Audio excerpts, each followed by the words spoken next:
सभी को सादर नमस्कार। भाई लोगों, आज अपन बात कर रहे हैं दक्षिण अमेरिका के खनिज संसाधनों के बारे में। दक्षिण अमेरिका में विविध प्रकार के खनिजों की अत्यंत विविधता है।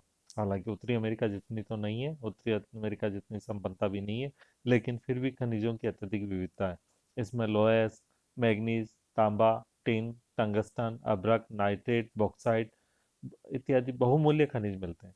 साथ ही यहाँ ऊर्जा संसाधन और उसमें भी पेट्रोलियम और कोयला भी उपलब्ध है। किंतु कोयले के जमाव यहाँ पे काफ़ी कम है। ज़्यादातर हमें जो मिलता है वो पेट्रोलियम, जो दक्षिण अमेरिका का उत्तरी भाग है वहाँ पेट्रोलियम खनिज में मिलता है। यहाँ अपन देखें तो सबसे प्रमुख जो खनिज है वह है लोह अयस्क।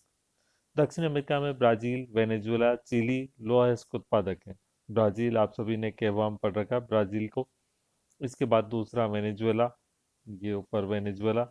और तीसरा जो प्रमुख क्षेत्र है वह है चिली।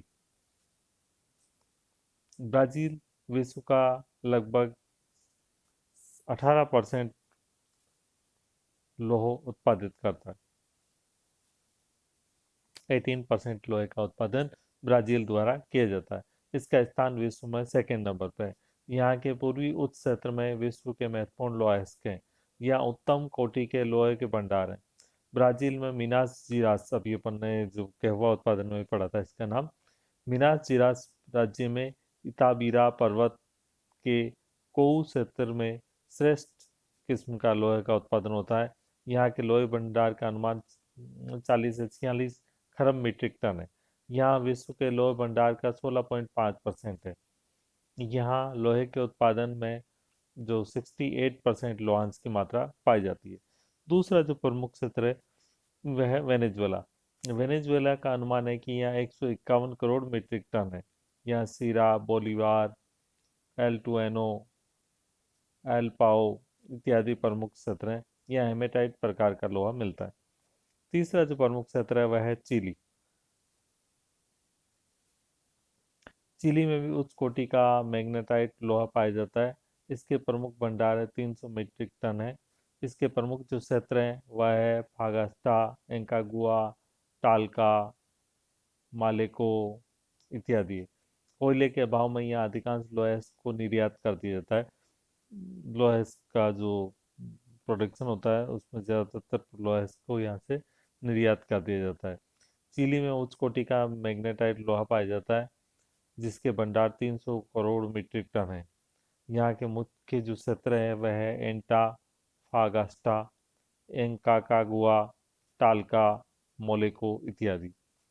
यहाँ पर भी कोयले के अभाव में अधिकांश लोहा को निर्यात कर दिया जाता है। पेरू में भी लोहा का उत्पादन होता है। दूसरा लोहे के साथ एक और खनिज जो जुड़ा हुआ है अक्सर लोहे के साथ ही, वह है मैग्नीज। ब्राजील विश्व में मैग्नीज उत्पादन के जो भंडार है वो महत्वपूर्ण भंडार हैं। यहाँ 10 करोड़ टन के भंडार हैं। और यहाँ के जो मीनास जिरास है वह लोहे का प्रमुख क्षेत्र, मैग्नीज का प्रमुख क्षेत्र है। 2009 में ब्राजील में विश्व का 10.3% मैग्नीज का उत्पादन किया गया। मैग्नीज उत्पादन में ब्राजील का विश्व में 5वां स्थान है। इसका अधिकांश भाग निर्यात कर दिया जाता है। गुआना, गुआना भी उत्तरी पूर्वी भाग में मैग्नीज मिलता है। और चिली में भी कुछ मात्रा में मैग्नीज मिलता है। सबसे प्रमुख जो मैग्नीज उत्पादक क्षेत्र है वह ब्राजील है। तो ये आप मानचित्र में भी देख रहे हो कि ये जो हमें प्लस के निशान से दिखाए हुए क्षेत्र हैं वह सब लोयस के उत्पादक क्षेत्र हैं। और जो एक त्रिभुज बने हुए क्षेत्र दिखाई दे रहे हैं वे सभी मैग्नीज के उत्पादक हैं। और मैग्नीज और लोह आपस में दोनों एक दूसरे से जुड़े हुए हैं।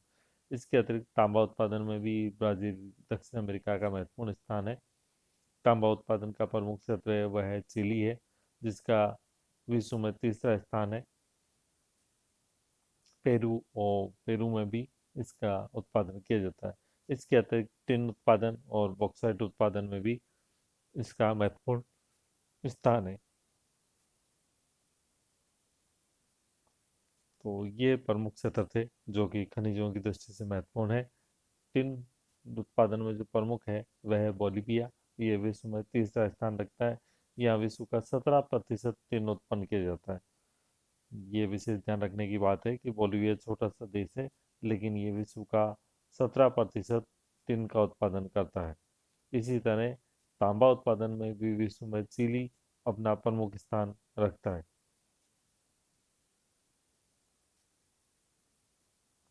तो ये कुछ प्रमुख खनिज थे। इसके अलावा हम बात करें बॉक्साइट की, तो दक्षिण अमेरिका में सूरीनाम बॉक्साइट का प्रमुख क्षेत्र है। यहाँ विश्व का 2% बॉक्साइट का उत्पादन किया जाता है। धन्यवाद।